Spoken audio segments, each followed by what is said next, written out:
Então, boa tarde, pessoal, né? Continuamos as nossas videoaulas, né? Seguindo essa análise sobre as principais questões dentro das políticas públicas de educação no Brasil. Na nossa última aula, só fazendo uma breve recapitulação para quem não teve a sequência do vídeo, no caso, e didaticamente falando, né? Sempre para inteirar melhor o grupo, dar uma recapitulada na disciplina. Como nós vimos até agora, né, nós começamos lá numa questão bem que às vezes as pessoas consideram um pouco a filosofia um tanto, de uma maneira um tanto abstrata, que a gente não consegue trazer ela para uma questão mais prática. Nós percebemos que essa disciplina, ela se presta bem para isso. A partir de então, agora, né, nós vamos começar a entrar mais uma questão pontual dentro da questão legal, mas sempre fazendo aquele gancho, né, com uma questão filosófica e com uma questão histórica. Como nós falávamos anteriormente, o estudo da história da educação e das políticas públicas de educação dentro do Brasil, eles se prestam muito bem para serem estudados concomitantemente.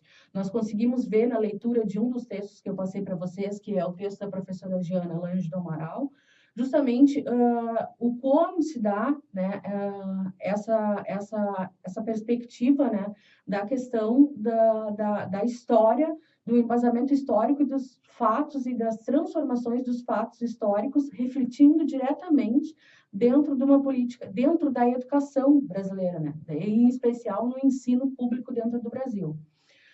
Gostaria de ressaltar para vocês que justamente isso, essa é a proposta quando nós deixamos as tarefas, né, para vocês fazerem uma leitura do quê? Que o maior objetivo de fazer a leitura dos textos é que vocês tenham um embasamento e um complemento, né, ao trabalho que a gente está fazendo. Daí eu considero importante dizer que a gente tem que não visualizar o quanto vai ser a questão da nota, mas sim a questão do aprendizado que tu vai levar fazendo essa leitura, né? Para que não seja um trabalho só, um trabalho isolado. Então, é sempre super importante tu fazer essa leitura com os materiais que a gente passa, né? E depois com as questões legais que a gente vai trabalhar. Gente, gostaria de dizer para vocês que eu vou disponibilizar, mas assim, a título de uma leitura complementar de quem estiver interessado, como são elaboradas dentro da Constituição Federal as leis, porque como na sequência nós vamos trabalhar com a análise de artigos, nós precisamos saber como é elaborado, ou seja, o que é um artigo, o que é um inciso, o que é um parágrafo, né? Enfim, ok? Nós vamos combinando assim. Pessoal, fechando esse parênteses que a gente trabalhou hoje, que a gente falou agora, nós vamos dar uma sequência na análise e no estudo dessa passagem, né, das aulas régias, né, que elas são, no caso, um primeiro momento, um primeiro estado da educação pública dentro do Brasil, para fazer uma breve relação com a chegada da família real portuguesa no Brasil. Essa relação vai ser muito importante, porque a partir do que a gente observou com a fuga, entre aspas, da família real de Portugal, e eles transferem, no caso, a corte para o Brasil, isso vai ser muito interessante, porque a partir dali vai haver uma necessidade de todo aquele período, de toda aquela questão que era colonial, né, ser cada vez mais atualizada no sentido do que, por exemplo, a cidade do Rio de Janeiro vai sofrer uma grande efervescência, numa transformação e numa fixação e numa elaboração de instituições de ensino, no caso, e de educação. Claro, vocês façam uma análise que tudo muito proporcional ao que era na época. Isso porque agora era preciso, então, com a chegada da família real portuguesa, né, Dom João ao Brasil, de elaborar não só uma questão estrutural, né, arquitetônica da cidade, mas também uma questão burocrática e uma questão de que acessem as primeiras necessidades dessa, não só junto da família real, vinham várias outras pessoas, entre aspas, de elite, né, portuguesa, que vinham para dar esse respaldo ao, então, rei. O que a gente vai observar é justamente o que? Nesse período, com a chegada, então, da família real, nós vamos observar que, por exemplo, o museu, né, que nós lamentamos agora a destruição deste museu, que foi originário junto nesse período, quando chega, então, uma elite portuguesa que busca o quê? Trazer para cá sedimentar uma educação. Mas cabe observar que essa educação, mais uma vez, ainda não vai ser uma educação, ela vai ser uma educação, a gênese da educação brasileira, mas ela não vai ser uma educação pública e para todos. Ok? Até então, o que a gente vai observar é que com a invasão, entre aspas, do Napoleão a Portugal, obriga com que essa transferência da família real portuguesa para o Brasil seja algo que obriga que haja um desenvolvimento que não era previsto nesse momento para o Brasil. E da mesma maneira ocorre com os institutos educativos. Tá? Então, é muito interessante que a gente observe, né, que há aqui um salto a partir do momento da implantação das aulas rédeas, que ficam num período ainda muito tênue, sereno e sem uma evolução efetiva, né, para essa chegada, então, da família real portuguesa ao Brasil, com as questões,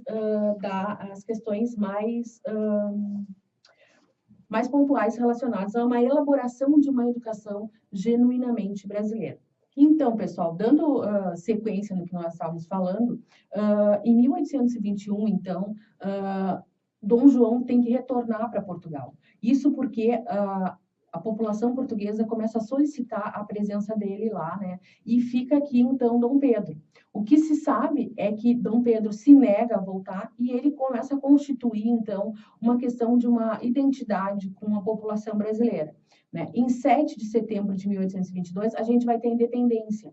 E, automaticamente, com isso, a gente vai fazer uma breve análise sobre a educação e a Constituição de 1828. Eu gostaria de chamar a atenção para vocês, que eu gosto sempre de trabalhar de uma maneira um tanto assim, que seja didático para vocês entenderem, que, imaginando que na questão legal, né, não vamos dizer assim, isso de uma maneira muito simplista, mas sim eu quero que seja uma maneira didática para vocês. Imaginemos que seja uma pirâmide, né? Uma questão legal da questão constitucional. Então, como aqui eu não vou ter um acesso a um quadro, eu vou tentar fazer da maneira mais didática para vocês, tá? Se nós tivéssemos aqui uma pirâmide, nós teríamos, né,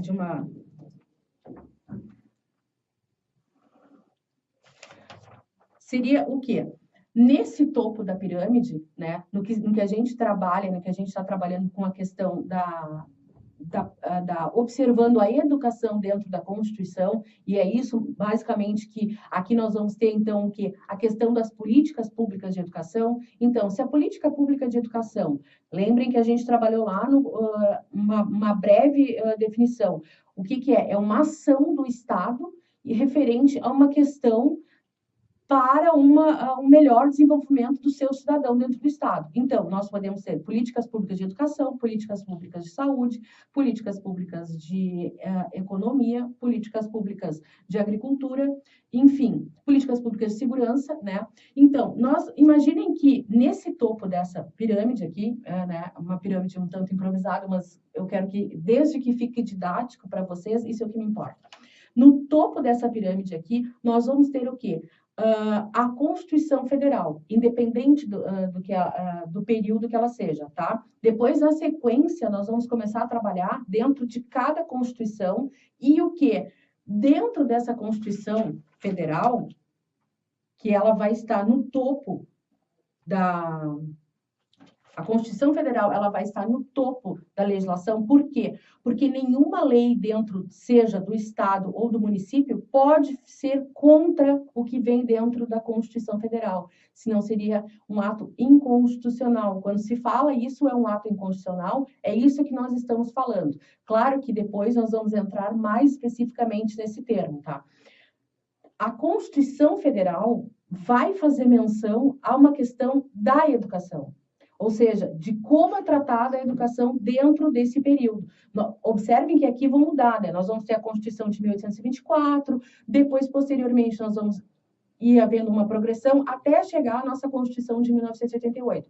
O que vai acontecer aqui, tá? Nessa piramidezinha assim que nós estamos simulando. Abaixo dessa Constituição, ela vai fazer referência a normas legais referentes à educação. E o conteúdo das normas legais referentes à educação não podem se contrapor aos princípios legais instituídos pela Constituição. Então, tu assegurar dentro de uma Constituição normas referentes à educação, isso quer dizer o quê? Uma maneira de administrar totalmente a questão da tua educação. E é isso que nós vamos ver que a primeira Constituição de 1824, né? Então aqui que a gente vai ver a Constituição do Império, o que ela vai garantir? Ela vai ter como garantia dispõe todos os cidadãos brasileiros a instrução primária e gratuita. O mais interessante nisso é que começa a ter aqui, então, uma questão de a gênese de uma legislação, né, referente a uma educação pública, tá, e gratuita no Brasil, dentro do Brasil, né? Essa é uma das questões principais. Nós vamos trabalhar depois com outros pontos legais e com leis, né? Só vamos fazer um pulo temporal. Nós vamos trabalhar depois com leis referentes dentro da nossa Constituição de 1988, que elas vão estar previstas, tá?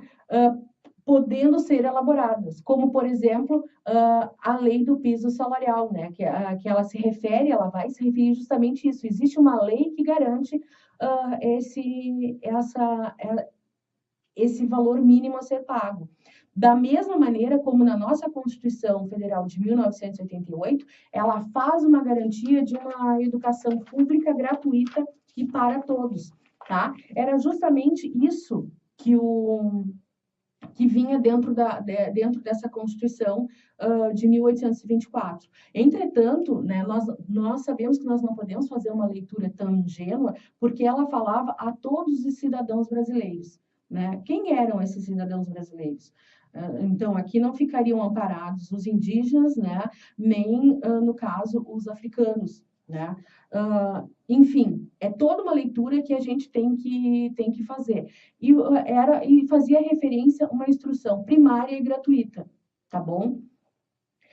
O que a gente vai observar é justamente que essa educação, essa instalação dessa educação pública gratuita para todos, né, pública e gratuita para cidadãos brasileiros, não vai se dar de uma maneira assim tão rápida quanto, né, num processo tão dinâmico, né, quanto foi esse processo nesse período de independência. O que a gente vai observar é que é um processo lento e que, mais uma vez, a questão referente à educação dentro do Brasil acaba ficando muito engessada por uma questão legal. Ou seja, nós temos, as pessoas têm um hábito de alegar que falta lei para isso, falta lei para aquilo. Não, nós temos muitas leis dentro do Brasil que, na verdade, não conseguem ter sua eficácia, tá bom? Inclusive, quanto um país, quanto menor o número de leis ele tiver, isso quer dizer que provavelmente ele melhor funciona, né? Ou seja, quanto mais tu tenta codificar, isso quer dizer que você precisa de uma garantia codificada, ou seja, uma garantia no papel, tá? Nós vamos ver, então, que nesse período, o que vai acontecer? Nós vamos ter, então, em 1827, a chamada lei que hoje homenageia, chamada Lei do Dia do Professor, que é a lei de 15 de outubro de 1827, né? Ela vai instituir justamente uma educação pública e laica, né? Observem que isso, desde as aulas régias, vem se havendo esse distanciamento, né, cada vez mais de um ensino, na busca de um ensino que não seja vinculado à igreja. O que a gente vai ver é que depois essa discussão, ela vai continuar ainda no Manifesto dos Pioneiros, né, que é bem posterior, o que nos faz observar que existe uma disputa de poder muito clara dentro do Brasil por espaços, né, da educação como um espaço para demarcar, né, a sua perpetuação do poder dentro do país. E essa lei de 15 de outubro de 1827, instituída como Lei do Dia do Professor, depois ficou conhecida como Lei do Dia do Professor, ela manda criar as escolas de primeiras letras em todas as cidades e vilas. Gente, nesse período, mais uma vez, ela é uma lei muito interessante, mas é muito difícil de tu conseguir atingir cidades e vilas, as mais populosas do Brasil, para conseguir efetivar essa implementação, porque há toda uma questão até de questão de logística, né? E permanece um problema que é o mesmo das aulas régias, né? Ou seja, nós não vamos ter professores disponíveis, pessoas com uma formação disponível para isso.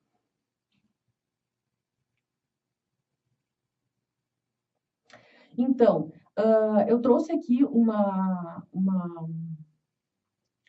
frase de um texto, né, um excerto de um texto que fala mais especificamente sobre as aulas régias. Esse texto é da professora Tereza Cardoso, né? Depois eu posso passar para vocês as referências, que é de um livro muito interessante, que é História e Memória da Educação no Brasil. E ele vai falar justamente que essas aulas régias, elas vão findando, né, gradativamente até 1889. E eu acho que a professora Cardoso conseguiu definir muito bem o que era a gênese dessa educação brasileira.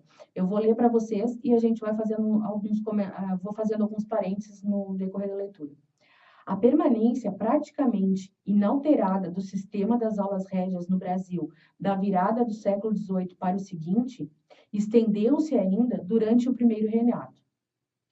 Deveu-se à continuidade dos modelos de pensamento em nossa elite cultural. Vocês vejam que não há um interesse, né, da dita elite cultural brasileira em trazer uma formação de uma educação pública gratuita e para todos. Isso será uma luta, né? E também as questões, não se esqueçam as questões de como eram dados as condições de trabalho, não só dos professores, né? Mas a dificuldade de tu encontrar pessoas que conseguissem compor esse sistema, porque as aulas nesse período, elas eram aulas, vamos dizer assim, isoladas, avulsas, tá?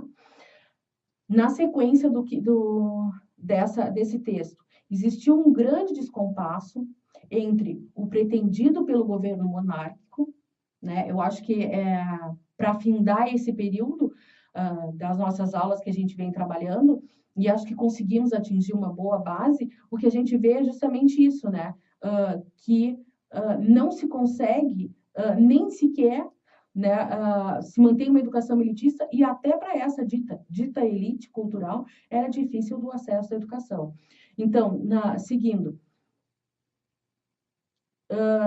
existe um grande descompasso entre o pretendido pelo governo monárquico, tanto português quanto brasileiro, após a independência, e aquilo que as condições sociais e econômicas viriam permitir, dentro de um modelo produtivo excludente, escravista e pautado numa mentalidade que contribuía para perpetrar tal situação.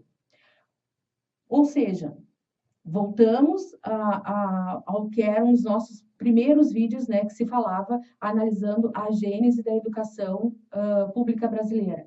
Uma educação e isso vai depois, né, gente, continuar até, por exemplo, a instalação dos primeiros cursos de ensino superior dentro do Brasil, tá? Ele continua atrelado. Então, aí a pergunta que eu faço para vocês, né?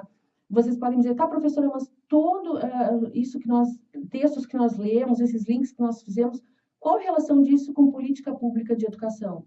Gente, se as políticas públicas de educação, conforme fala a professora Eneida Shiroma, que é um livro que eu recomendo para vocês, estão intimamente relacionadas com uma ação de fazer do Estado, obviamente, o que vai se perceber é que o Estado brasileiro nasce com uma educação pública que já nasce com um déficit para a maioria de sua população, uma vez que ele atinge o quê?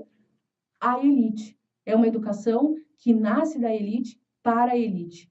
Tá? E o que? Então, cada vez mais, hoje, nós vemos que é necessário aplicar em políticas públicas de educação para que se tenha uma educação pública, gratuita e de qualidade para todos. Tá? Eu acho que essa frase essa citação que eu trago aqui da professora Tereza, ela se presta justamente para isso, para dar esse fechamento nessa base das nossas leituras. Além disso, o que a gente percebe, né, dessa gênese da educação pública brasileira? Nós vamos perceber que, além de ser uma educação um tanto elitista, né, vamos dizer assim, ela é uma educação que já nasce com problemas de questões arquitetônicas, né? Ou seja, sem prédios adequados, sem salas adequadas, né, para o trabalho, com carências de livros, né, de acesso a livros, né? O que mais? Com dificuldades de trabalho para o professor, com dificuldades de questões salariais para o professor, e isso, gente, vai se arrastando e vai se perpetuando e vão acentuar em problemas que são fundamentais de serem trabalhados em políticas públicas de educação, tá? Brasileira. Isso a gente vai trabalhar pontualmente depois, no decorrer das nossas aulas, com as questões, trabalhando as leis específicas, né? Uma lei que se refere a como se dá a distribuição das verbas dentro do Brasil hoje, né? Uma lei que trabalha com a questão do piso salarial, né? A questão da necessidade de uma formação continuada do professor, ou seja, abrindo um parênteses, o que é uma formação continuada? É aquela questão do professor ter direito de sair em determinado horário, né, para que tenha condições de seguir estudando. Nós sabemos, né, que os professores, ser professor é estar em permanente estudo e permanente atualização. Né? E o que mais? Valorizar essa formação continuada do professor, né? Valorizar esse tempo dele de estudo, valorizar essa titulação que ele tem, que nós sabemos que hoje, muitas vezes, comparado ao salário de um professor, fica defasado referente à sua titulação que ele tem, tá bom? Eu acho, pessoal, que depois nós vamos ver, nós vamos seguir na nossa aula, na nossa próxima aula, então, nós vamos entrar diretamente com a educação na Constituição e a necessidade de garantias de políticas públicas de educação, tá? O que a gente vê é que, desde a chegada do Marquês de Pombal, até a primeira Constituição de 1824, e eu me atreveria a dizer, sim, que até a Constituição de 1988, o que a gente vê é uma visível fragilidade nas políticas públicas de educação dentro do Brasil. Tá bom? Pessoal, a gente volta então a se encontrar. Qualquer dúvida, entre em contato sempre que eu puder, sempre que eu estiver disponível, de pronto eu respondo para vocês, ok? Um abração, bons estudos, não esqueçam de fazer as leituras complementares e, claro, se quiserem ir além das leituras complementares, melhor, mais fixado fica o conhecimento, tá bom? Um abração.